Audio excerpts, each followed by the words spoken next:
would be much easier if we knew what number we were counting to, right? Yes. So how do we think we can find that? Any ideas?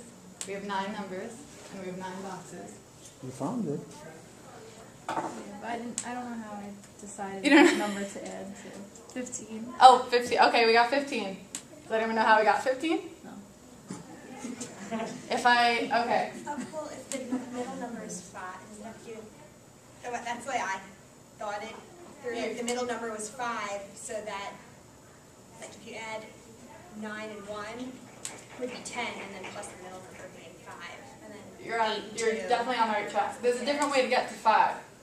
Does it help you if we say, if you add 1 plus 2 plus 3 all the way to 9, you get 45. There are 9 boxes. So you can say 45 divided by 9 is 5. So that means that this row will be equivalent to 15. Or you can say 45 divided by 3 is 15. So that's how we get that. Now these are all things that like your students won't necessarily know or grasp. Like Amanda got it and she didn't know how. She necessarily got it. But we start out with the idea that Anita had and say, we need high numbers and low numbers. So did anyone else come up with one?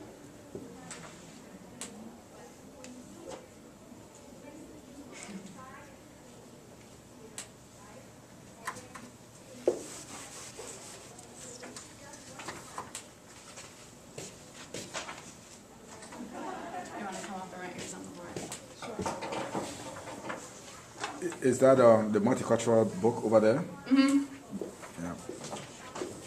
That's the low she in there. Yeah.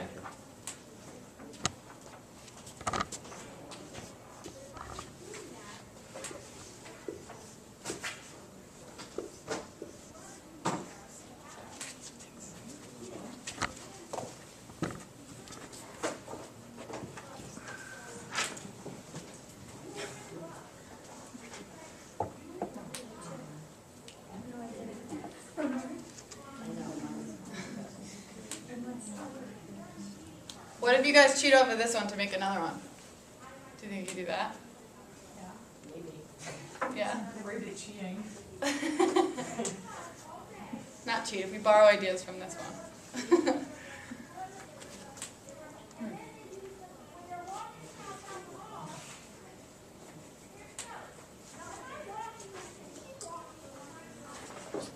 Okay, I'm just going to help you guys out. So, from this you can get, I think, 8 other squares. And there are different properties that you can introduce while you do this, such as the commutative property of addition. So if we take this square and we reflect it this way, so that the 4 would be in the top corner, the 7 would stay in the middle, and the 1 would go to the opposite side and flip the whole thing, that same square works. There's also a way to rotate the numbers that square works, and so on and so forth. And if you notice, take the 3 top numbers, and if any of you guys play Sudoku, it's different rows and different columns. So the 3 top numbers are in different rows, different columns. The 3 lowest numbers are in different rows and different columns. And the 3 middle numbers are in different rows and different columns. Okay.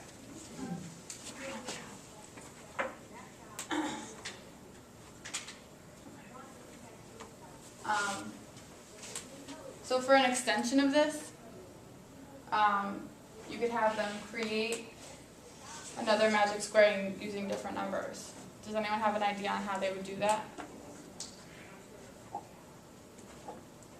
Given properties of addition or multiplication. Multiple of the numbers, so like if it was, you could do the magic number was 150, so you can change them all by multiplying them all by 10. Right, right. And this works for anything. You could multiply each number by 10, you could subtract by 2, divide by, it might be decimals, but it'd be the same thing.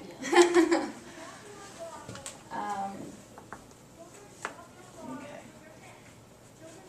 So also, just for assessment's kind of going on the whole time. Your understanding of how the squares worked. You can come back to a group and say what was easy, what was hard, how did you come up with your numbers, and so on. Yes. How about if the concept of the square, the student really doesn't understand it? Like, what other activity would you do besides the one with the chart? Well, number sense isn't like, do you want to answer? I don't want to answer. Okay, I'm trying to understand your question. Is this related to this problem or, okay, you answer. So number sense isn't one thing or another. It's understanding that as you add, a number gets bigger. Or understanding a fact family and saying, if I add 4 plus 5, it's 9. If I add 5 plus 4, it's 9. If I take 9 and subtract 5, it's 4. Gotcha. So it's having that sense. So as I said, as we'd said, it starts when you're young. It starts at 3, they say. And that sense isn't this. You wouldn't have a 3-year-old, you know what I'm saying? You wouldn't have a 3-year-old do this, or you wouldn't have a 2nd grader do this. So this was leveled as 4th grade. Oh. So it's a sense of everything. And I go back, my thought originally was the video that we were shown in class about the kids and adding in different ways. And those kids had a really good sense of numbers. They really knew what was going on because they were able to do it 6 different ways. Yeah. Anyone else? We just had links to a video on number sense, and then this was a quiz about number sense related to probability. So it's intertwined into all different areas. No, I didn't give them that. I not that you can. Anyone have questions?